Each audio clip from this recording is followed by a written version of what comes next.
Naam.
Thank you very much. Please kindly be seated. Naam, mtazamaji, ilikuwa ni wimbo wa taifa pamoja na ule wa Afrika Mashariki kuashiria kuanza rasmi kwa maonesho haya ya kimataifa ya utalii maarufu kama SITE, yani Swahili International Tourism Expo, unafanyika katika ukumbi wa Mlimani City, na mgeni rasmi ni makamu wa rais Dr. Philip Mpango. Mimi naitwa Paul Alphonse, karibu katika matangazo haya mubashara kabisa, na tutakuletea kile ambacho kinajiri hapa. Na sasa basi, karibu tufuatilie kile ambacho kinazungumzwa hivi sasa. From the Revolutionary Government of Zanzibar, Honorable Simai Mohamed Said, Honorable Chairman of the Parliamentary Committee, Honorable Ali Makoa, Deputy Minister of Tourism and Natural Resources, Honorable Mary Masanja. We are also delighted to have with us this morning Honorable Minister of Lands,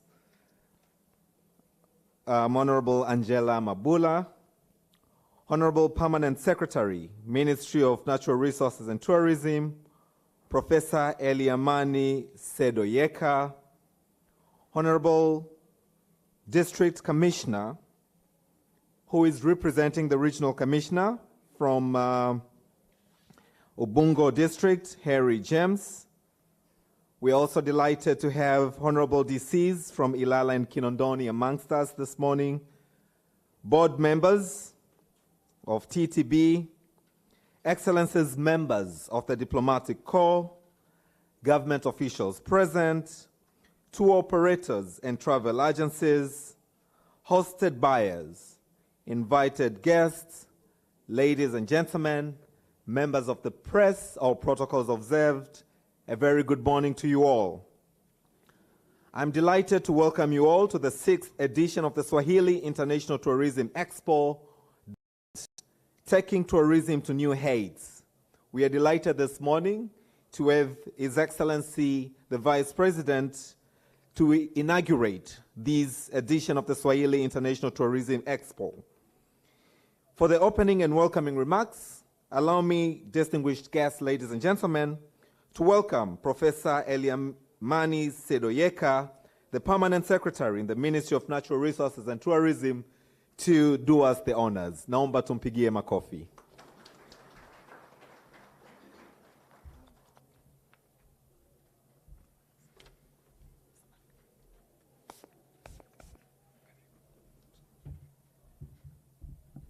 Good morning.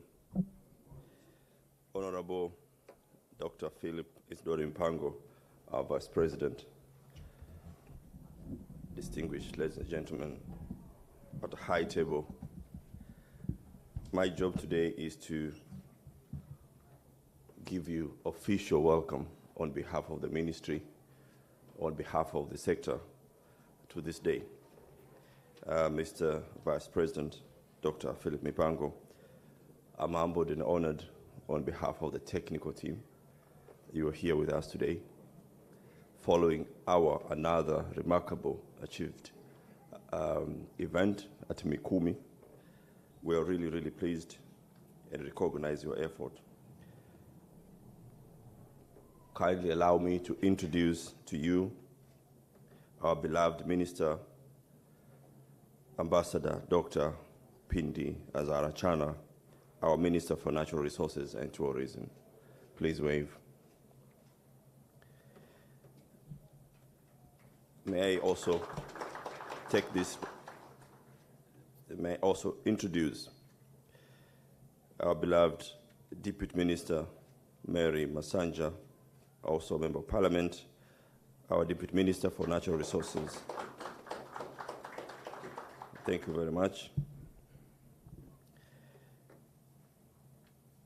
May I also introduce our Minister from Zanzibar,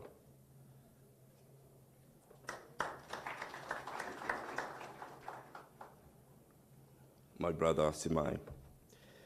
With us today, we also have Honorable Harry James, who is also representing Regional Commissioner for Dar es Salaam. We also have Honorable Ali Makoa, our Chairman, Parliamentary Committee for Land, Natural Resources and Tourism. May I also introduce all other ministers who are here today. Mama Mabula,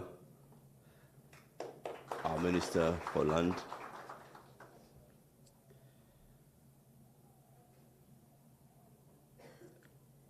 May I also introduce board chairmen for various organizations today. Please wave.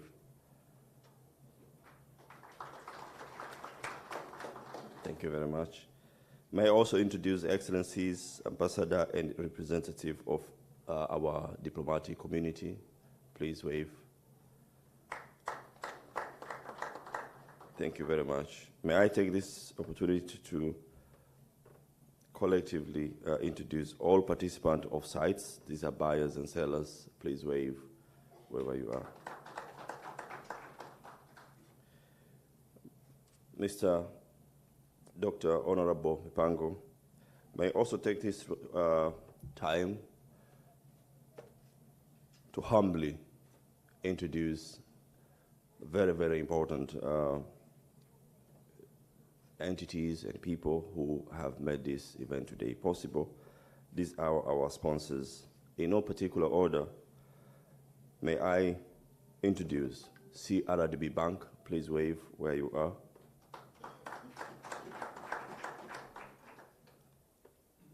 Tato, this is two operators. Hans Paul, Air Tanzania, Tanzania Post Authority, Vodacom Tanzania, Oric Air, TBC, ITV, Sun Tours, Grand Melia, Serena Hotels, Johari Hotels, NMB Bank, Topia Safaris, Meta and Honor Stories, Precision Air, Assas Milk, TBL, Tanzania Breweries Limited, 4GS, Jimbiza Camp in Selu, Omono Hotels, Crown Plaza, Star TV, Kilimanjaro Pure Drinking Water, TFS, Masai Land Lodge, Coca-Cola, Mount Meru, Zara Tours, Semetu Camp and River Camp, Masai Land, Ramada Hotel, White Sands, and all those who supported us.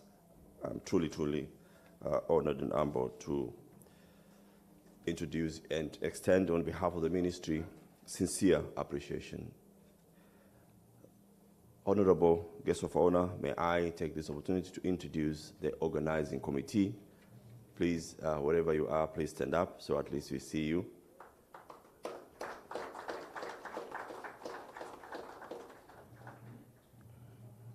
Thank you very much. Ladies and gentlemen, guests of honor, Swahili International Tourism Expo. This is an indoor tourism expo organized by the Ministry of Natural Resources and Tourism through Tanzania Tourist Board, TTB. The expo was initiated in 2014, aimed at promoting Tanzania as a destination. This year, we are making the 6th edition of site that comes at the moment when the tourism sector is revamping from the impacts of COVID-19. Guests of honor, site 2012-2022 has been attended by exhibitors from the tourist value chain, including tour operators, hotels, cultural enterprises, financial institutions, and government authorities, to mention a few. Moreover, there are buyers from over 25 countries that are our strategic and emerging tourism sources markets. Trade visitors for sites 2022 are expected to reach 5,000. Guests of honor, ladies and gentlemen, before I leave the podium, I would like to recognize sponsors, as I've mentioned, including TPA, Tanzania Port Authority, who is our main sponsor.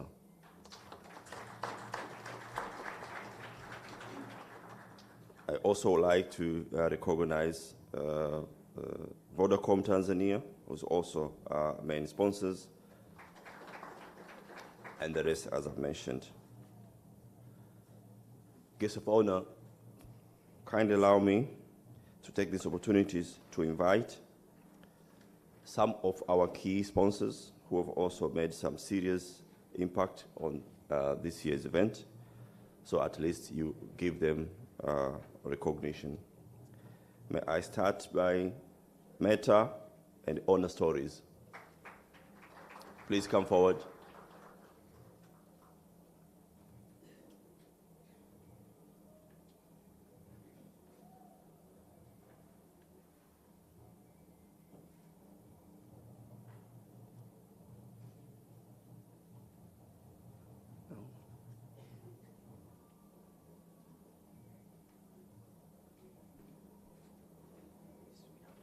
Yes.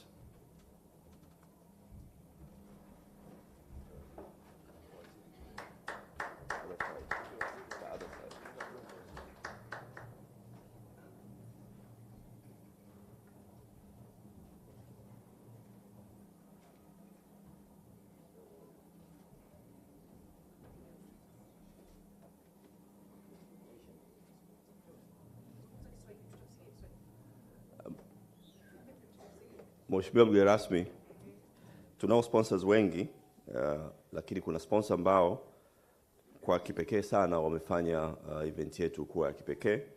Naomba basi wapongeze kwa kuwapatia zawadi ndogo kwa kutambua mchango wao. Tumeanza na Honor Stories.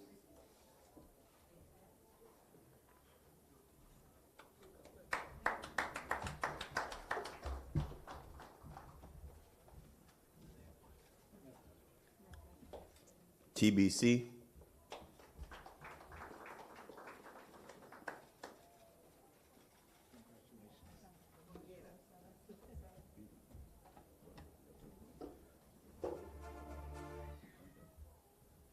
TBC.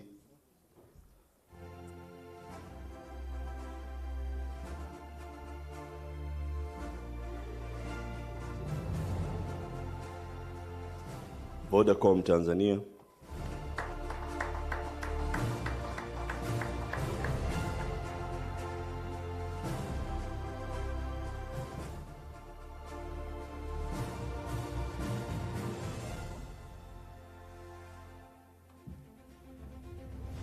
Tanzania Ports Authority.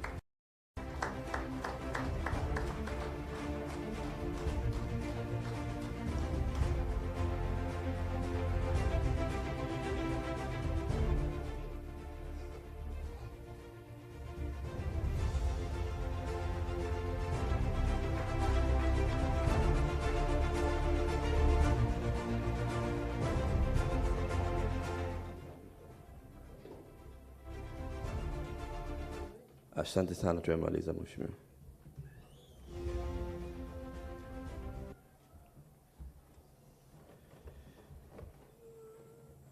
Honorable guest of honor, high table, ladies and gentlemen, that marks the end of my time at the podium. Thank you very much for listening. Na wasalimu kwa jina la Jamhuri ya Muungano wa Tanzania.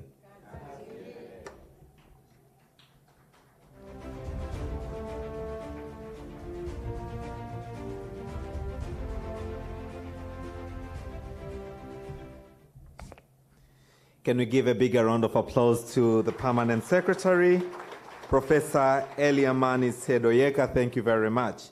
To speak briefly on behalf of all the sponsors, may I now call to the podium for 2 minutes each. Representative from the Tanzania Port Authority, 2 minutes, to speak on behalf of all the sponsors, and Vodacom Tanzania. You all have 2 minutes to speak on behalf of all the sponsors. Please come.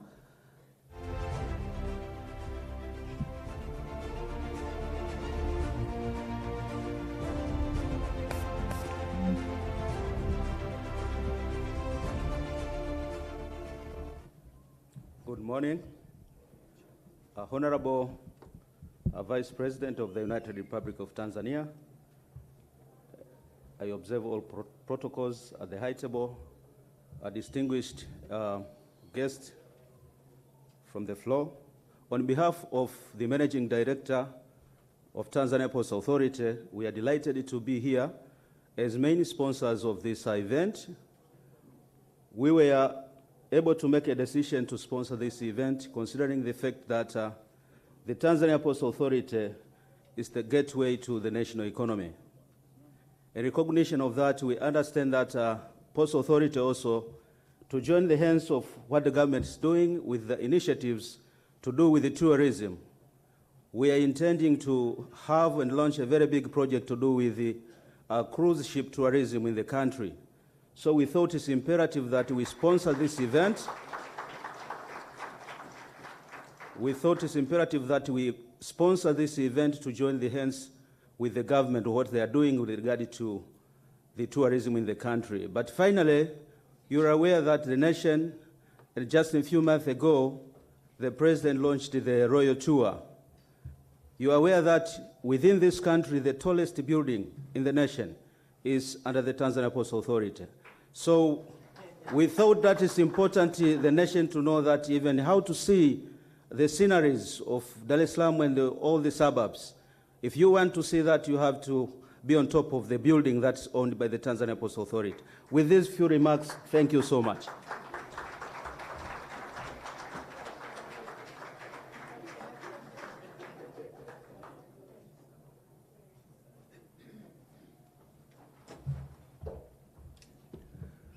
Your Excellency, Vice President of the United Republic of Tanzania, Dr. Philip Mpango, all distinguished guests at the high table, members of the audience, diplomats, and all senior officials from the government. We as Vodacom Tanzania are extremely proud to be part of this event. This is the first time we are participating in this, and we, as a technology company and one of the leading technology companies in Tanzania, believe that the power of technology can be harnessed to further accelerate tourism in Tanzania. We as Vodacom would like to stand here. As we say in Vodacom, we say, pamoja tunaweza, together we can. We would like to assure everybody in the tourism industry that Vodacom is going to be there with you as your partner of choice, connecting you irrespective of where you are, helping you collect your payments, giving you customized products and solutions which accelerate your business in the tourism industry. I, Arjun Dhillon, I look after Vodacom business at Vodacom Tanzania. I'm representing the managing director.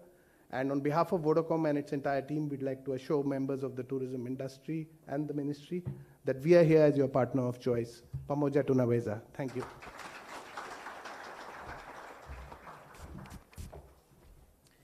Thank you very much, jointly Tanzania Post Authority and Vodacom Tanzania. Interest of time, we are totally honored and delighted to be hosted in the Dar es Salaam region. Honorable District Commissioner, allow me to skip the invitation, which I know you've already extended to our guests of honor, and go directly to invite or to receive the greetings from Zanzibar, which will be given by Honorable Simai Mohamed Said, the Minister of Tourism and Heritage of the Revolutionary Government of Zanzibar. Can we put our hands together as he comes to speak to us?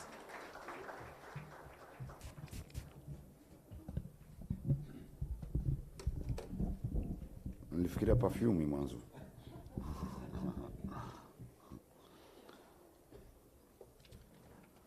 Your Excellency, the Vice President of the United Republic of Tanzania, Mheshimiwa Dr. Philip Mpango, the Minister responsible for tourism and natural resources, Mheshimiwa Pindi Chana, fellow ministers who are present here, along members of Parliament, who is being represented by the chairman from the Parliamentary Committee, my friend Harry James, who is here representing the Regional Commissioner,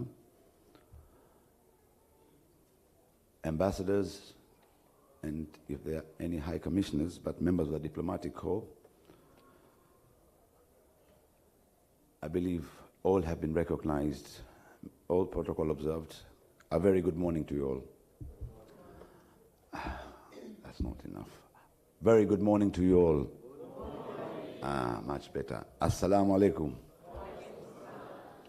Your Excellency, let me take this opportunity first on behalf of the Revolutionary Government of Zanzibar, on behalf of my President, His Excellency Dr. Hussein Ali Mwinyi, who is sending his greetings for this important occasion that is taking place here. I believe in tourism, if you keep yourself locked, people will not know who you are. So the importance of networking and the continuous of marketing and promoting Tanzania, it is paramount for both parts of our two governments, the United Republic of Tanzania and the Revolutionary Government of Zanzibar. And I can assure you, Your Excellency, that me and my fellow minister, we are united, we participate, and we share ideas together. And this is a very important part. Today is not a day for me to speak, but it is important as well that I'm expected to say a few words on behalf of our government. Your Excellency, the history of tourism in Tanzania goes back, I would say, mid-80s, 90s, and where we are today. I've always coined it and call it the bush and the beach. Yani kwa Kiswahili tunategemeana. Out of every 100 visitors who will visit the United Republic of Tanzania, 40% of them will end up going to Zanzibar. We need to protect this important brand. We need to enhance what we already owned. I know at times some of our neighbors, because tourism is it's a competition. It does not mean when the client is right here on the east coast of Africa and Tanzania, but our neighbors, fellow people from the other islands, which I do not wish to mention, they would like to see that tourists leaving Kilimanjaro and flying to other places. As for us now, Zanzibar, we have a better brand. We have better hotels, small, medium, and those exclusive part. So now as a destination, Tanzania, we are being mentioned, and a big thank you goes to His High Excellency, the President of the United Republic of Tanzania, Mama yetu, Mama Samia Suluhu Hassan, for showing the way to us. I did inform Mheshimiwa Pindi, I think we need to do our own royal tour. So Mheshimiwa Pindi, she will be my tour guide in Serengeti and Manyara, and I'm going to be her tour guide in Zanzibar. But on one condition, I told Mheshimiwa Pindi, are you ready for skydiving? She said, no. Take the PS. So me and the PS have agreed that we are going to do skydiving in Zanzibar. Further to this, Your Excellency, the coast of East Africa, especially Tanzania, is still a virgin. We are now providing and have come up with a plan under the guidance of President Mwinyi to open up Pemba. Pemba, now we have special incentives. The plan is to have those nice, beautiful ecologies. But in order to combine these beautiful ecologies, we also have the need to see of opening up Tanga. Tanga seems to be like at times we need to put more effort and more energy, and it is a wonderful place, the mountains, Lushoto, the coast of Tanga, Sadani. In that way, we can create a triangular area where we can use Pemba, Dar es Salaam, Bagamoyo, and Unguja. And this area will be a wonderful equipment. Finally, Your Excellency, this is a piece of advice to my fellow minister. I understand most of wasaidizi wake mko hapa. Hakuna kitu kikubwa katika utalii kama urithi. Urithi ni sehemu moja muhimu sana. Sisi kwa Zanzibar upande wetu tunathamini sana jambo hili na ni maagizo ya Mheshimiwa Rais. Karibuni nyote mnafahamu samanini pale mji mkongwe, Ngome Kongwe. Katika historia yetu tulikuwa tunajua kwamba Waarabu walikuja karne ya 18. Kabla hapo walikuja Wareno kwenye 14th century mpaka 15th.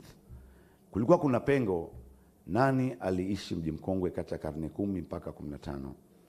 Leo kwa kufanya utafiti tumegundua kwamba mji mkongwe kulikuwa kuna watu wanaishi kati ya karne 10. Hawa walikuwa ni Washirazi, ni Waislamu. Inawezekana walitoka upande wa kaskazini kutoka Ethiopia, lakini Washirazi hawa waliishi pia katika upande wa Unguja Kuu.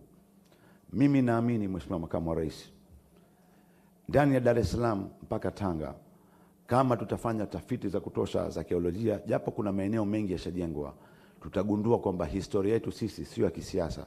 Historia yetu sisi imetoka mbali zaidi ya hapo, na sisi sote sisi ni wamoja, na sote ni Watanzania, lakini Watanzania jina limekuja baadaye, lakini sote sisi ni wamoja.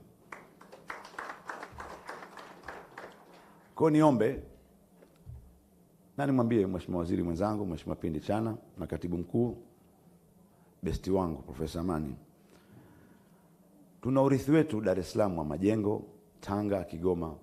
Mheshimiwa Makamu wa Rais, wewe zamani ulikuwa waziri, nilikuwa nakuona pale nikienda Dar es Salaam Dodoma Hotel. Mimi kila nikienda Dodoma naangalia kile kituo cha reli, najiuliza yale mbao zina miaka mingapi? I think it is high time now the regional commissioners of all the regions to identify places, buildings which are of important historical value so that we can conserve. I think many people from Dar es Salaam will remember there was a place called Salamander, that beautiful building. It's gone. Now we have the church every time you pass Dar es Salaam. So this is an important area. Your Excellency, today it is not my day to speak. My day was supposed to be given greetings. I know me and the Deputy Minister of Tourism, tukitipoa mic hapa hatutoki. Kwa hiyo, thank you so much for the invitation, and thank you so much for making sure that our government was part of this, and we'll continue to work together. And for my friends who've come from Arusha and other places around Tanzania, wonderful to see you all here. Thank you for listening to me. God bless Tanzania. God bless Africa.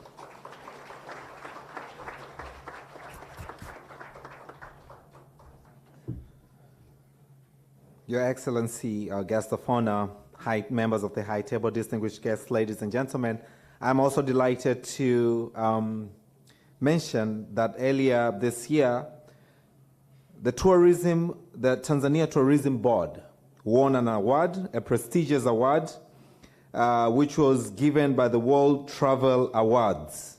Can we put our hands together for that recognition and award? This award will be presented at later days, but for now, our guest of honor, allow me to request TANAPA to come forward and hand over the World Travel Awards trophy to the Minister of Natural Resources and Tourism. The trophy that was issued to Serengeti as the best destination for the entire continent.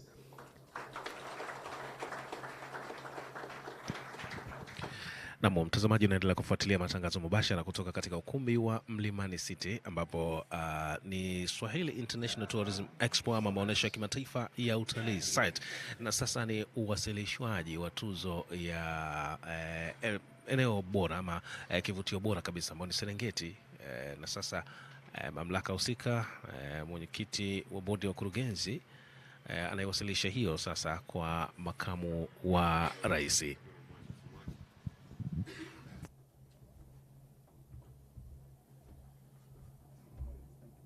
Nimeambia niseme neno moja tu, sijui kama moja, na nilishasema mengi zaidi ya moja.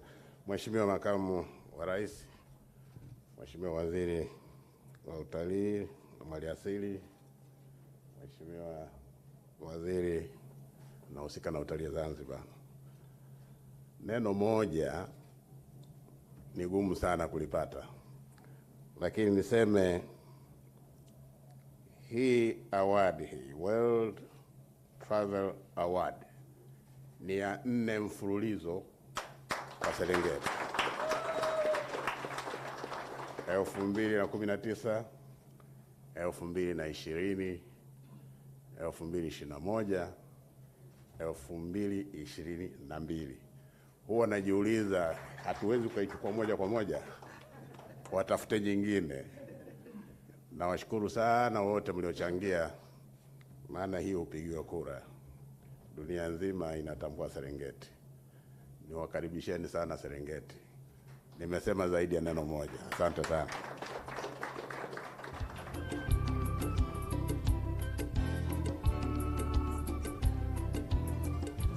Naomba tu nimkabidhi Mheshimiwa Waziri hii award.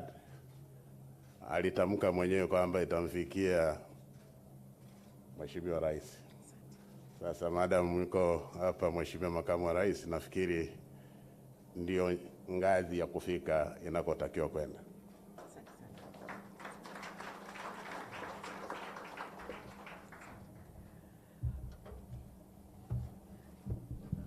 Mheshimiwa Makamu wa Rais wa Jamhuri ya Muungano wa Tanzania, kwa itifaki hiyo hiyo, kwa heshima na taadhima, award hii ni ya Jamhuri ya Muungano wa Tanzania. Na sisi tunatambua mchango mkubwa wa Mheshimiwa Rais Amiri Jeshi Mkuu Mheshimiwa Samia Suluhu Hassan. Samia Suluhu Hassan, oye! Piga kelele kwa Samia wake. Asanteni sana. Kupitia uzinduzi wa programu ya Tanzania The Royal Tour, lakini ametuwezesha kwa mambo mengi. Kuna pesa za uviko takriban bilioni 90.2, pesa za bajeti, miradi ya regrow. Hayo yote ni matunda ambayo yanaimarisha utalii ndani ya Jamhuri. Hivyo kwa itifaki ambayo nimepokea award hii, Mheshimiwa Makamu wa Rais Daktari Mpango, tunaomba kwa unyenyekevu mkubwa award hii ikamfikie Mheshimiwa Rais. Na tunakushukuru sana wewe kupata muda asubuhi ya leo kushirikiana nasi katika maonyesho haya maalum ya masuala ya Swahili International Expo. Mheshimiwa Makamu wa Rais, tunakushukuru sana. Makofi mengi kwa Mheshimiwa Makamu wa Rais. Asanteni sana.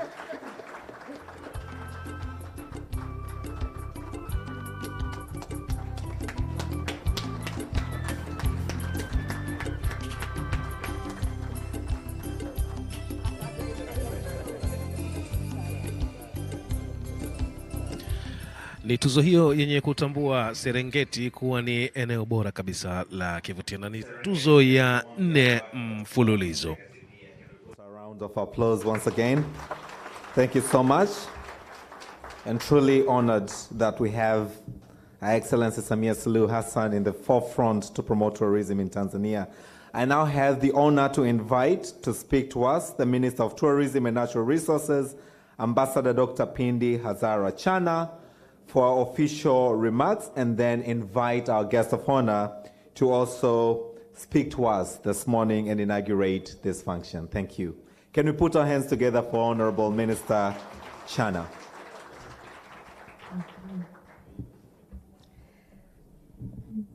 Na wasalimu kwa ile salamu ya Jamhuri ya Muungano wa Tanzania. Kwa kweli Mheshimiwa Makamu wa Rais Daktari Philip Isdori Mpango, tunayo heshima kubwa sana kutoa shukrani zetu za dhati asubuhi ya leo, wewe Mheshimiwa Makamu wa Rais, kuwa pamoja nasi katika maonyesho haya maalum ya Swahili International Expo. Tunatambua una kazi nyingi, lakini hii si mara yako ya kwanza kuungana nasi. Na tunatambua unathamini sana masuala ya utalii pamoja na mazingira. Kwa kweli tunakushukuru sana sana Mheshimiwa. Mheshimiwa Makamu wa Rais, ni kutokana tu na muda, lakini tuna watu wengi ambao kwa kweli tungetamani wazungumze, waongee, lakini tunatambua baada tu ya muda mfupi una tukio lingine muhimu sana kwa maslahi ya Jamhuri ya Muungano wa Tanzania. Kwa hiyo moja kwa moja naomba niende kwenye hotuba yangu, na naomba nitumie lugha zote mbili kwa sababu tunawasiliana na dunia. Masuala ya utalii ni wa ndani na nje. Kwa hiyo naomba nitumie lugha zote mbili kwa ruksa yako. Honorable Dr. Philip Isdori Mpango, our Vice President of the United Republic of Tanzania, allow me to recognize representatives from the ruling party present here today. Honorable ministers who are present here today, Honorable Simai, my brother Mohammed Said, Minister of Tourism and Heritage of Revolutionary Government of Zanzibar. Allow me also to recognize the presence of Honorable Angeline Mabula, Minister in charge for land. My Deputy Minister, Honorable Mary Masanja, Deputy Minister for Natural Resources and Tourism. Asante sana, ili ni jembe letu lingine linachapa kazi vizuri sana. Allow me to recognize representative of our regional commissioner. We have Honorable District Commissioner James Harry, Honorable DC Godwin Gondo is present with us here today, and other district commissioners who are here. Allow me to recognize your presence. Professor Eliamani Sedoeka, Permanent Secretary, Ministry of Natural Resources and Tourism. Asante sana, Professor. Permanent secretaries and deputy permanent secretaries who are present here today. Together with us, we have Chairman of Parliamentary Committee for Land, Natural Resources and Tourism, Honorable Ali Makoa. Asante sana. And he is joined with other delegates, Honorable Mzava, Honorable Dr. Samizi, Honorable Agnes, all the way from Dodoma, from the Parliament. Asante sana. Honorable Excellencies, ambassadors, representatives of international community. We have representatives inside and outside the country from East Africa Community, SADC, ECOWAS, COMESA, and many countries here. Quickly, I will recognize some of the countries, but I apologize if I'll skip one or another. We have from our embassies in the country, we have representatives from the Embassy of Uganda, Indonesia. If you are here, you can please raise so that we can recognize. Asante, Uganda, Indonesia, Kenya, India, Turkey, Mozambique, Rwanda, Malawi, Algeria, Republic of Sudan, South Sudan, Palestine, British High Commission, UNDP, Zimbabwe, Algeria, Oman, China, and all others, maybe if I've not mentioned in one way or another, but we recognize your presence. You can kindly wave. We say Asante Sana. Participants of Site 2022, members of press, ladies and gentlemen, and my fellow citizens of United Republic of Tanzania. So, naomba tena kwa mara nyingine kuwasalimu kwa ile salamu ya Jamhuri ya Muungano wa Tanzania. I greet you in the name of United Republic of Tanzania. Honorable Vice President, I would also like, first of all, to thank Her Excellency Samia Suluhu Hassan, President of the United Republic of Tanzania, for her tireless effort in promoting the tourism sector by initiating Tanzania the Royal Tour Program. Indeed, the program has played a vital role in boosting the number of tourists visiting destination Tanzania. For instance, this year from January to July 2022, a total of not less than 700,000 international tourists visited Tanzania, equivalent to an increase of almost 63% compared to 400,000 tourists who visited the country in the same period last year. Further, the contribution of tourism in the country is almost like 17% to the GDP, and the contribution of foreign exchange is almost like not less than 25%. Honorable Vice President Dr. Philip Isdori Mpango, Swahili International Tourism Expo site is an indoor travel and tourism fair, and that's why we are inside. We wish we could go outside, but the characteristics of Swahili International Tourism Expo is the indoor travel tourism fair, which was established in 2014 to promote Tanzania's tourist attraction and investment opportunities. The Expo was established as a part of implementation of tourism marketing strategy to attract tourists to visit destination Tanzania, hence increase tourism contribution to the country's economy. As we all understand, we have diverse of these destinations. We have national parks, we have forests, we have beaches, and so many areas where we can visit. So since the establishment of Swahili International Tourism Expo, which took place 5 years consecutively since 2019, and its performance has been satisfactory with an increase in number of exhibitors and international semi-hosted buyers. For instance, between 2014 to 2019, the number of exhibitors increased from 40 to almost not less than 170, and international semi-hosted buyers from almost 24 to 200 respectively. Also, throughout the entire period, Swahili International Tourism Expo has been receiving support in form of cash and in-kind sponsorship from different tourism stakeholders. Honorable Vice President, Daktari Mpango, as you may be aware that COVID-19 pandemic, which erupted in 2019, led the travel restrictions and closure of boundaries, and most of the airspaces all over the world were closed due to the pandemic. So, due to closure of boundaries, thus impacted negatively globally and global travel and tourism sector. Consequently, site was not held in 2020 and 2021. So this is the first time after COVID-19. So in response to the COVID-19 pandemic, Tanzania took several initiatives for the recovery of the tourism sector, including preparation of the comprehensive COVID-19 recovery and sustainability plan 2020, 2024, 2025, which was prepared in 2020 while the pandemic was still rampant. Among the issues addressed in the plan was to enhance marketing and promotion of Destination Tanzania by conducting various marketing activities.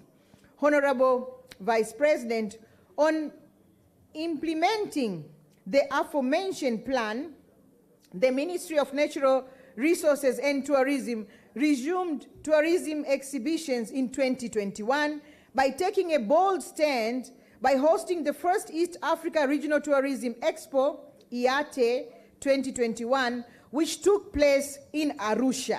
Second, the ministry inaugurated the marketing strategies for promoting tourist attraction located in the Southern Circuit on 27 September 2022.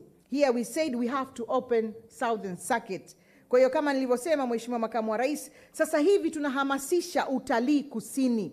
Na nitumie nafasi hii kwa heshima na taadhima kualika watalii, wawekezaji katika sekta za utalii kule kusini. Tuna maeneo mengi ya kutosha.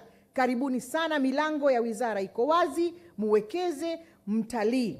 Karibuni sana. Kwa hiyo Tanzania Southern Circuit Marketing and Promotion Strategy imekuwa ikiendelea.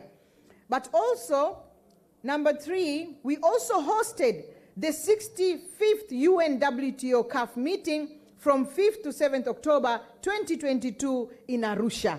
Na katika mkutano huu wa 65 wa UNWTO ambao ulifanyika pale Arusha, kwa kweli Mheshimiwa Makamu wa Rais, tulipata wageni wasiopungua 500 walikuja katika mkutano, lakini vile vile kutalii.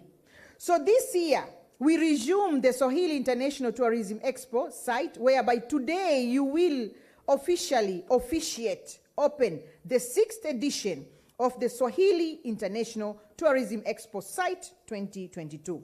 Honorable Vice President of the United Republic of Tanzania, despite all that, site 2022 aligned with the implementation of the ruling party, Chama cha Mapinduzi Manifesto, and the National 5-Year Development Plan 2021-2022 up to 2025-2026, which considered MICE tourism as one of the tourism strategic products towards attaining the target of 5 million tourists and revenue of a tune of $6 billion by 2025. Kwa hiyo hayo ndio matarajio yetu, kwamba ifikapo 2025 tupate takriban watalii wasiopungua milioni 5, lakini pato la taifa dola zisizopungua bilioni 6. Hayo ndio malengo. Na tunamshukuru sana Mheshimiwa Rais wetu Mama Samia, yuko vizuri. Mheshimiwa Makamu wa Rais, mnatuongoza vizuri, tuna imani hapo tunafika.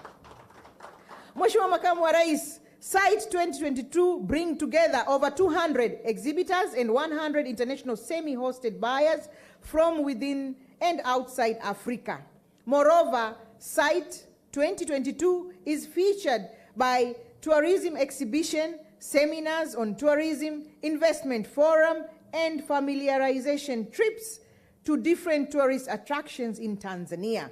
The theme for Site 2022 is in line with the World Tourism Day, which is taking tourism to the new heights. Tunataka tupeleke utalii kwenye viwango vya tofauti uko juu. Tunasema taking tourism to the new heights. Viwango vikubwa vinavyoeleweka. Kwa hiyo Mheshimiwa Makamu wa Rais, with these short remarks, I would like to invite you, Honorable Daktari Philip Isdori Mpango, Vice President of the United Republic of Tanzania, to address and officially open the 6th edition of the Swahili International Tourism Expo site here in Dar es Salaam. Kwa heshima na taadhima, Mheshimiwa Makamu wa Rais, na kukaribisha sana. Karibu. Thank you for listening.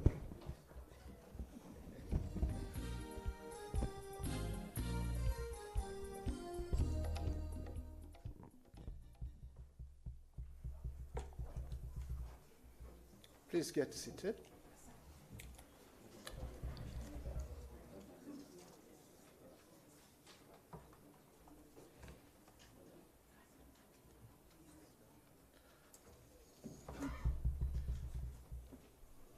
Honorable Ambassador Pindi Hazara Chana, Member of Parliament, the Minister of Natural Resources and Tourism, Honorable Simai Mohammed Said, the Minister of Tourism and Heritage, Zanzibar. I recognize the ministers and deputy ministers present, Dr. Angeline Mabula and Honorable Mary Masanja, Honorable Harry James, representing the Regional Commissioner of Dar es Salaam, Honorable District Commissioners,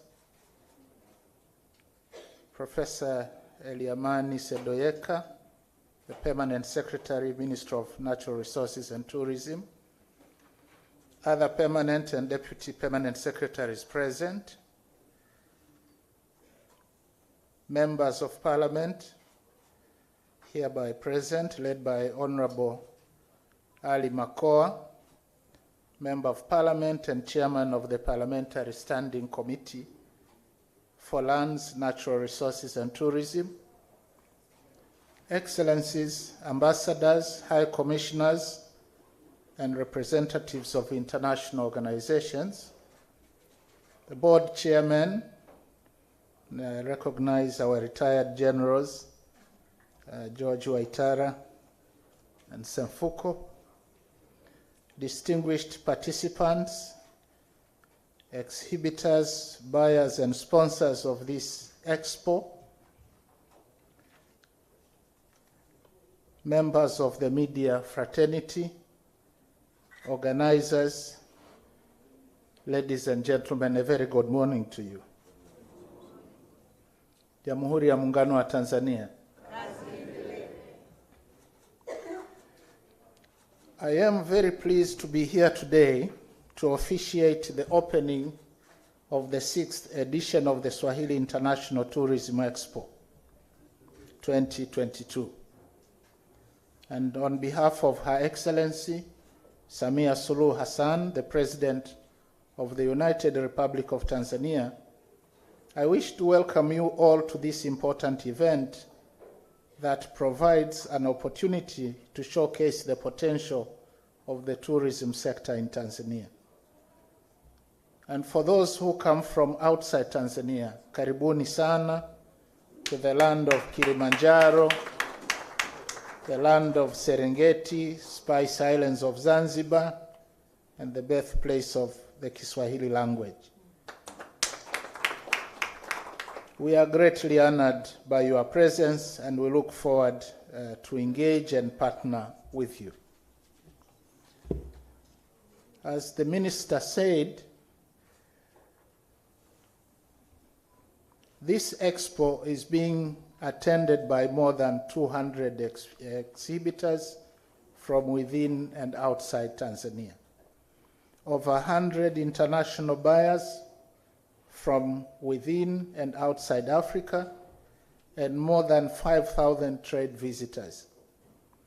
And moreover, this expo will be featured by business exhibitions, investment forums and seminars, speed networking sessions, cultural performances, and familiarization trips to unique tourist attractions across the country. With all this in place, I'm sure you will learn and enjoy a great deal and have a lot to tell by the time you reach the end of this special expo. And at this point, allow me to commend the honorable ministers, Minister Chana and my dear brother from Zanzibar, for your, as well as your teams, for organizing this event very creatively. And I appreciate your passion and zeal to move the tourism sector to the next frontier, actually to be the best in the continent. Hongereni sana. But remember, it is a target that you have to reach, not just sweet words. Honorable ministers, distinguished guests, ladies and gentlemen, tourism is among the priority sectors of President Samia's administration. Her Excellency the President has been championing the revamping of the sector post-COVID-19.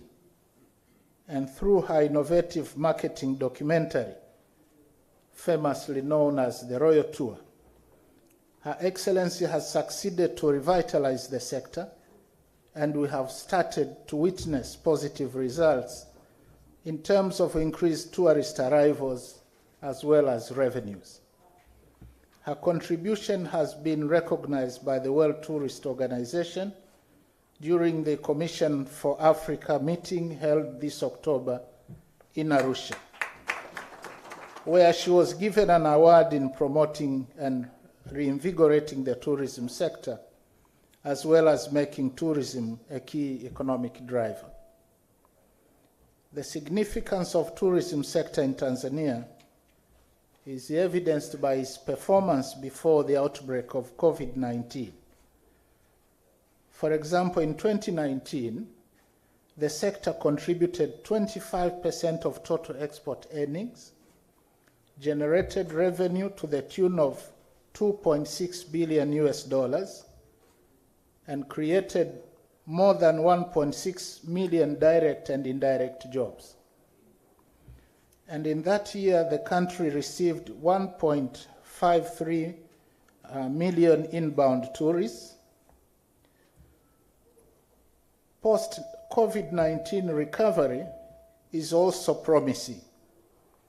According to the 2022 National Tourism Survey, tourism earnings recovered by 83% to $1.3 billion in 2021, where we received 922,692 tourists, which is an increase of about 48.6% compared with the performance in 2020.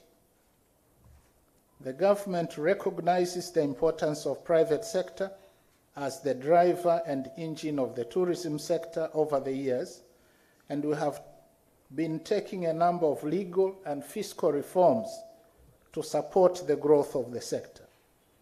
We have continued to improve tourism infrastructure, which includes construction of the standard gauge railway, building and repairing roads, airports, tourist camps, hiking trails, and scaling up our national carrier, Air Tanzania, in order to facilitate travels within Tanzania, as well as connecting the country to key tourist source markets.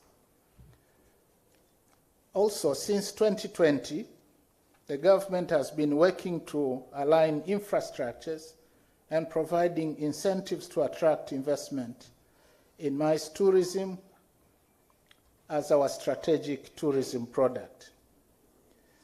In addition, we are vigorously promoting other tourist attractions, especially in the southern corridor of our country, namely Mikumi, Ruaha, Nyerere, Uzungwa National Parks, which we believe have a great potential to boost this sector and take it to even greater heights. The achievements recorded in the pre-COVID-19 pandemic period and the recent recovery is a clear testimony of our joint efforts by the government and the private sector to boost the development of the tourism sector. I therefore take this opportunity to welcome all investors to come to Tanzania and partner with us.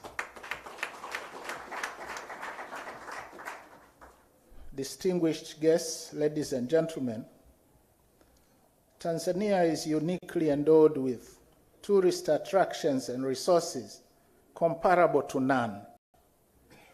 Over 30% of the total land area, which is almost equivalent to the size of Germany, is preserved for national parks and reserves, marine parks, and the likes. Tanzania is home to 22 national parks, 24 game reserves, 27 controlled areas, 38 wildlife management areas, 19 nature reserves, 1 conservation area, and 3 Ramsar sites. In addition, the country has more than 125 ecological sites and historical sites, including the Oltupai Gorge, which is arguably the most important fossil site in the world that holds the earliest evidence of human ancestors. Moreover, we are also blessed with over 1,400 kilometers of coastline with pristine beaches, 3 marine parks, 15 marine reserves, 3 Great Lakes, the Spice Islands of Zanzibar, and on top of all this, Tanzania is home to the roof of Africa, Mount Kilimanjaro. The existence of all these attractions position Tanzania amongst the most popular tourist destinations in the world. And according to the 2022 Africa Nomad Report, Zanzibar is ranked 11th most loved destination in the world out of the top 100. In the same listing, the Northern Corridor was ranked the 12th. And in addition, according to the CNN Travel, the Ngorongoro Reserve and Kilimanjaro Mountain constitute 30 of Africa's most amazing places to visit. And as we have just been told, this month, our Serengeti National Park, famous for the annual Wildebeest migration, won the UK-based World Travel Award 2022 as Africa's best national park 4 times consecutively since 2019. Congratulations to Serengeti. And the same award has named Nungwi Beach in Zanzibar as Africa's leading beach destination for the 2nd year running. So it is my hope that most of you will find time to visit one or the other of these tourist sites and get to be part of the unforgettable experience. I also wish to invite investors here present to use the opportunity to acquire all necessary information on investing in the tourism sector in Tanzania. There is a plethora of investment opportunities, including construction of hotels, lodges, holiday homes, developing amusement parks, sea and lake cruising, as well as expanding our tour operators and agencies, to say the least. I wish to assure you that Tanzania is the right place to invest, given the unique natural beauty, abundant tourism potentials, conducive policy framework, as well as peace, political stability, and a committed government leadership. Honorable ministers, distinguished guests, ladies and gentlemen, it is my expectation that through this Expo, we will have a wide range of constructive discussions that will enable further strengthening of the tourism sector and thus stimulate accelerated economic and social development of our country. The government is ready to receive and act on your opinions and recommendations to address any concerns that you may have. Before I conclude my remarks, I also wish to challenge the ministries of tourism and other stakeholders in this sector. As I have illustrated, Tanzania is unquestionably endowed with abundant tourist attractions. However, the sector is not contributing to the economy as it should, compared with other peer countries with equivalent or even a less number of attractions. We need to ask ourselves, what are we not doing right?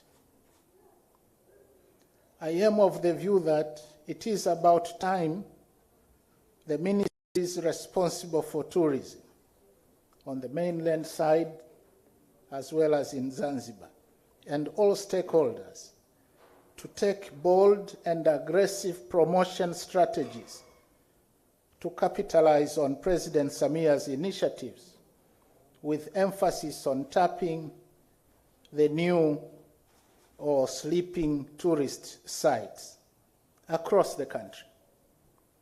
And while doing so, we should also strongly promote domestic tourism and entice more citizens of different age groups to visit our ample tourist sites.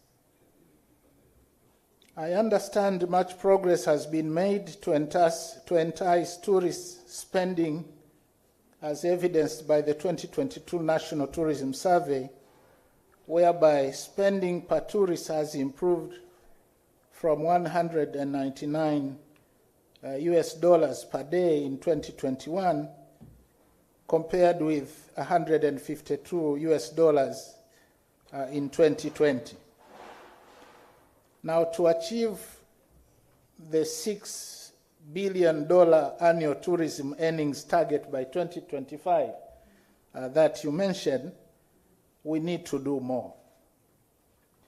And the general public is encouraged to take an opportunity to supply goods demanded by tourists, including the local cuisine and artifacts. I also wish to task the banking sector to continue easing payment systems, particularly encouraging the use of credit cards in the service industry, as well as service delivery and point of sale. On the other hand, players in the sector, including government institutions, must continue to enhance clientele services and address tourist concerns. Honorable ministers, distinguished guests, ladies and gentlemen, before I end my remarks, I feel obliged to thank and recognize the support from Site 2022 key sponsors that were mentioned: the Tanzania Ports Authority, Vodacom Tanzania, CRDB Bank, TBC, Meta and Honor Stories, Air Tanzania, ITV, NMB Bank, Serena Hotels, Grand Melia, Tanzania Association of Tour Operators, Johari Rotana Hotel, Precision Air, Auric Air, and Sun Tours Safaris, just to mention a few.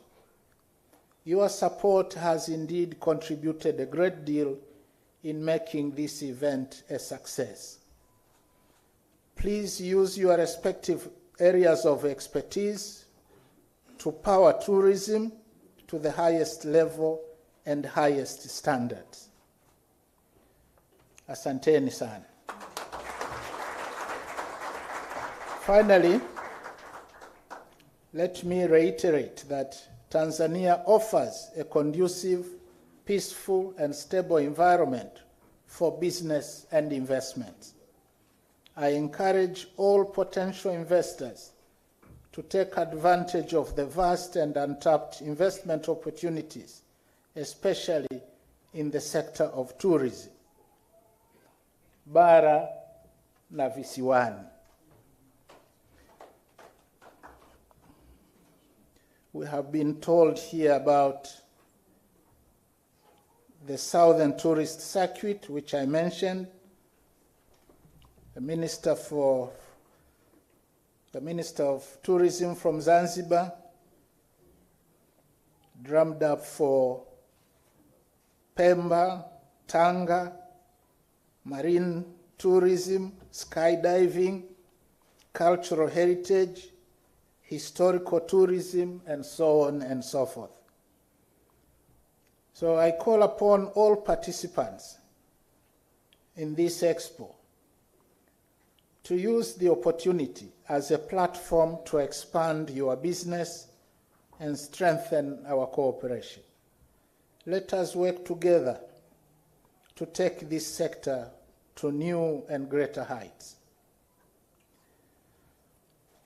Before I leave the podium, I promise to present the prestigious Serengeti Award to Her Excellency Samia Suluhu Hassan, the President of the United Republic of Tanzania, the undisputed champion of tourism. And I promise to present that award this morning.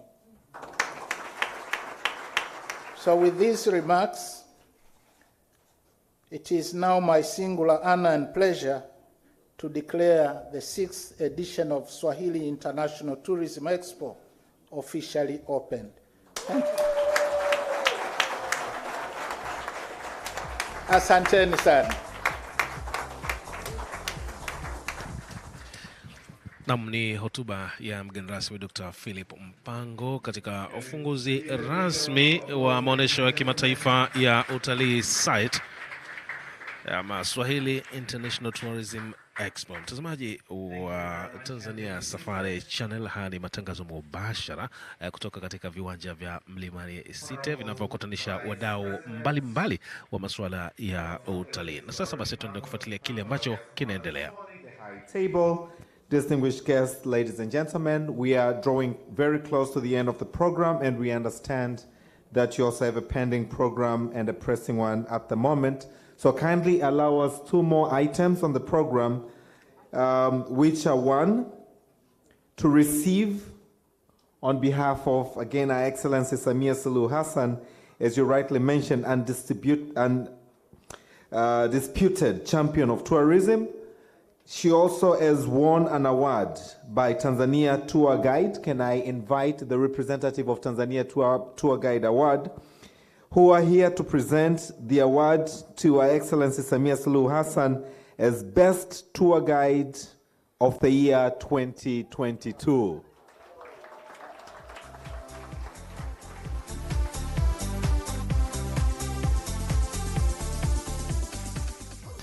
Na ni tuzo zingine ambazo zinaendelea kuwasilishwa hapa. Mojawapo ni hii inayokwenda kwa Rais Samia Suluhu Hassan kama miongoni mwa wadau muhimu kabisa wa utalii. Kumbuka kwamba baada ya ile filamu ya Tanzania The Royal Tour, ambayo yeye ndo alikuwa mshiriki mkuu katika filamu hiyo, hatimaye utalii Tanzania urejea tena kwa nguvu baada ya madhara ya COVID-19? It's very difficult, but what I can say is that we recognize the role played by Honorable Samia Suluhu Hassan as the tour guide in the Royal Film, and as Tanzania Tour Guide Award Foundation, and me in personal as the Chief Judge, I announce her as the best tour guide for the year 2022. Thank you.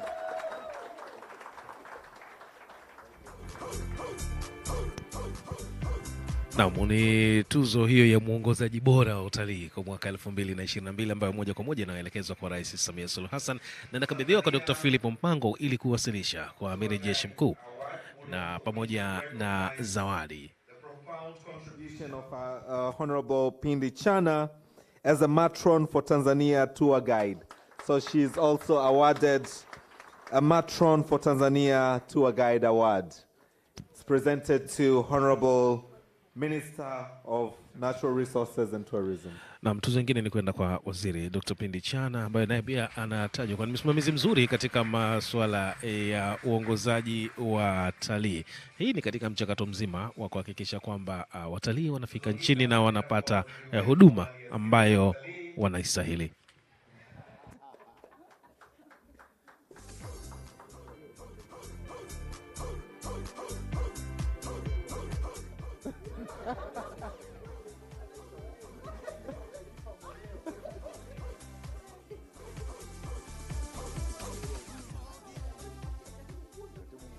Naibu Waziri, Katibu Mkuu, Wizara, karibuni.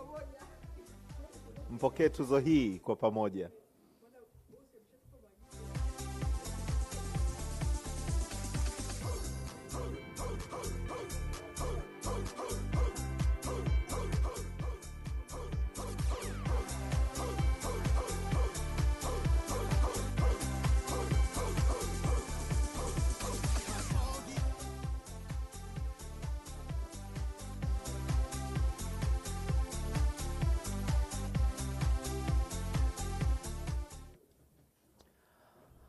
Our dear guests of honor, members of the high table, distinguished guests, ladies and gentlemen, we have the last item on the program, which will be the group photo session.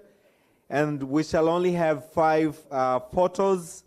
The first one will be the government leaders after the high table, then the chairpersons of the boards, members of the diplomatic corps, sponsors and partners, and the last picture will be by the hosted buyers. So may I kindly once again request our guest of honor to kindly, and the members of the high table, to kindly stand up. May I request you? Okay. So may I now request government leaders, all the government officials present here, to kindly come for a group picture. This will be followed by chairpersons of the boards. Naam, sasa ni tukio la upigaji picha katika maonesho haya ya kimataifa ya utalii ikiwa ni yamefunguliwa rasmi. Mkutano huu ni maonesho haya ni ya siku 3 na yameanza tangu hapo jana, lakini hii leo ndio ufunguzi rasmi na umefanywa na makamu wa rais. Na sasa ni wakati wa upigaji picha na mgeni rasmi, picha za kumbukumbu. Hapa ni Mlimani City, katika kumbi za Mlimani City ambapo ndipo panafanyikia maonesho haya ya amoni ya 6 na vile vile ikiwa ni ya kwanza mara baada ya kupita kwa lile wimbi la COVID-19. Na mbali ya hiki ambacho kinaendelea hivi sasa na baada ya ufunguzi ni kwamba mambo mengine mengi yataendelea pia, ikiwemo semina mbalimbali, lakini pia matukio ya pembezoni ikiwemo majukwaa ya uwekezaji ambayo yatakutanisha watu mbalimbali pamoja na kuwakaribisha wawekezaji zaidi kuja kuwekeza katika sekta ya utalii. Lakini vile vile kutakuwepo na mazungumzo kuhusiana na masuala ya usafirishaji wa watalii pamoja na maonesho yanahusisha bidhaa mbalimbali ama yale yenye mnyororo mzima katika masuala ya utalii, kwa sababu kuna waoneshaji wengi tu ambao wamefika kwa ajili ya shughuli hii ya site 2000 2022. Imetajwa kwamba kuna waonyeshaji zaidi ya 200 ambao wapo nje ya viwanja vya Mlimani City kutoka nchi 50 wakionyesha mambo mbalimbali yanayohusiana na utalii. Ikiwemo namna ya kupokea watalii, lakini vile vile uongozaji wa watalii na kusafirisha watalii kupeleka katika maeneo yanayohusika. Lakini vile vile kutakuwa kuna semina za hao waoneshaji ambao pia watakunanishwa na wadau wengine mbalimbali katika sekta ya utalii. Vile vile kutoka kuna kongamano la masuala ya uwekezaji ambalo litahusisha wawekezaji zaidi ya 200 ambao wanashiriki katika tukio hili. Mtazamaji, miongoni mwa yale ambayo yamezungumzwa na makamu wa rais ni pamoja na jitihada ambazo zimefanywa rasmi na serikali mara tu baada ya kupita kwa wimbi la COVID-19, na zimetajwa kwamba zimeonyesha kuzaa matunda kutokana na ongezeko kubwa la watalii ambao wanaingia nchini hivi sasa, na hii pia imechangiwa kwa kiasi kikubwa na kurushwa kwa filamu ile ya Tanzania The Royal Tour. Thank you for your continued support. Lakini vile vile Dr. Mpango amesema serikali imeendelea kuimarisha mazingira mbalimbali katika utalii, ikiwemo kuboresha miundombinu kama vile ujenzi wa SGR, lakini pia miundombinu kama viwanja vya kurukia na kutua ndege katika maeneo mbalimbali ya utalii. Vile vile Tanzania imeendelea kuweka mazingira rafiki kwa wawekezaji katika sekta ya utalii, na hivyo kuwakaribisha wawekezaji zaidi kwa ajili ya kuwekeza katika sekta hiyo. Pia Dr. Mpango ameitaka na ametoa wito kwa sekta ya utalii kuchangia zaidi katika pato la taifa kwa kutangaza zaidi na kukaribisha wawekezaji zaidi ili kuongeza pato zaidi na hatimaye kuchangia pato hilo kwa maendeleo ya taifa. Na pia amewataka wadau mbalimbali katika sekta ya utalii kushirikiana na mamlaka za utalii ili kupeleka utalii katika viwango vya juu zaidi, kama ambavyo ilitajwa hapo awali na Waziri wa Maliasili na Utalii Dr. Pindi Chana kwamba sasa hivi mkakati wao ni kupeleka utalii juu zaidi. Lakini vile vile hapo awali alizungumza Waziri wa Utalii na Mambo Kale Zanzibar Simai Mohamed Saidi, pia alisisitiza swala zima la ushirikiano katika kati ya wadau wanaohusika na masuala ya utalii kwa Tanzania bara, lakini vile vile Zanzibar, kwa sababu inafahamika kwa miongoni mwa kivutio kikubwa kabisa cha utalii ni pamoja na kisiwa cha Zanzibar ambacho sio tu kwa kufurahia zile fukwe nzuri ikiwemo ya Nungwi ambayo imetajwa kwa fukwe bora, lakini vile vile kufurahia mambo kale. Na hivi karibuni tu kumefanyika utafiti na kubainika kwamba kumekuwepo na mabaki katika eneo la Ngome Kongwe, ambapo na pia Ismail Mohamed Said amesisitiza kufanyika kwa utalii kwa utafiti zaidi katika maeneo mengine ya Tanzania ili kuweza kubaini maeneo ya vivutio vya kale.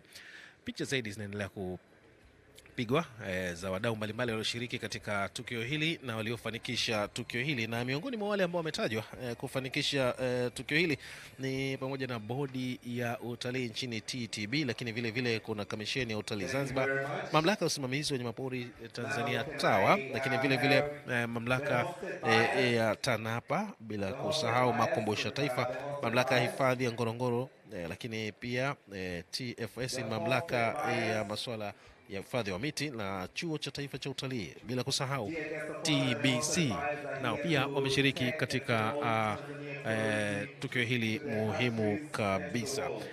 We are truly grateful for your presence in Tanzania and for your readiness to partner and collaborate with tourism sector in Tanzania. Thanks to you, the hosted buyers.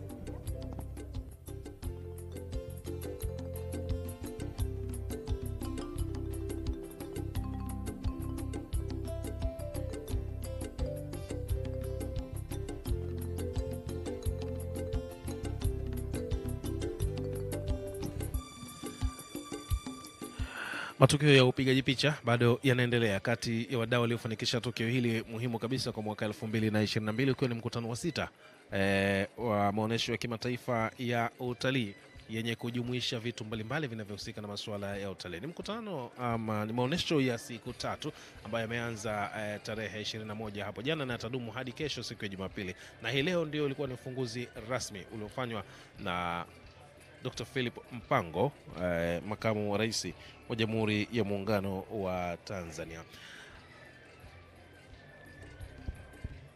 Mtazamaji, pia ni kukumbushe tu kwamba Asmai Mohamed Said ambaye ni waziri wa utalii na mambo kale Zanzibar, katika hotuba yake pia alimkaribisha Dr. Pindi Chana ambaye ni waziri wa maliasili na utalii wa Tanzania, kwamba na wao pia pengine wafanye mchakato wa kutengeneza filamu nyingine inayofanana na ile ya Tanzania The Royal Tour, lakini yenyewe ikihusisha ngazi ya mawaziri. Kwa maana ya yeye Asmai Mohamed Said kumkaribisha waziri wa maliasili na utalii wa Tanzania bara kumtembeza kule bara kule visiwani, kisha naye Asmai Mohamed Said awe mgeni kwa kutembezwa katika vivutio mbalimbali na waziri Dr. Chana, kwa maana ya vivutio vilivyopo Tanzania bara, na vile vile kuhusika ama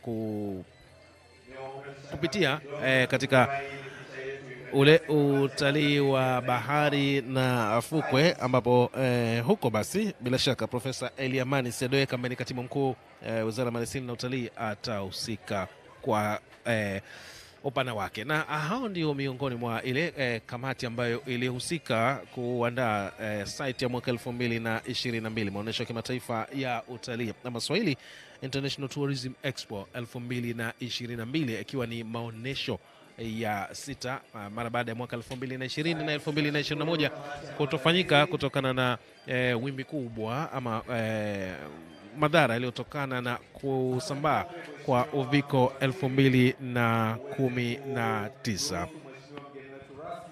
Na mara baada ya picha hiyo inatajwa kwamba sasa kwamba mgeni rasmi sasa atatoka kwenye ukumbi huu, na bila shaka pale nje atapita katika mabanda mbalimbali kwa ajili ya kujionea kile ambacho kinaonyeshwa, na sasa akisalimiana na baadhi tu ya wadau katika ile meza ya kwanza, akiwemo waziri ambao wamefika hapa kama unavyoona, Dr. Angelina Mabula, lakini vile vile waziri maliasili na utalii pamoja na wadau wengine, na Profesa Eliamani Sedoe ambaye ni katibu mkuu maliasili na utalii. Na sasa Dr. Philip Zidoni Mpango anatoka nje ya ukumbi huu kwa ajili ya kwenda kuendelea na shughuli zingine, na tukio hili litaendelea kwa siku 2 kwa siku ya kesho, ambapo mambo mbalimbali yatakuwa yakiendelea, ikiwemo swala makongamano mbalimbali ya uwekezaji, lakini vile vile ya wadau wanaohusika na mnyororo mzima wa utalii, wakiwemo wasafirishaji,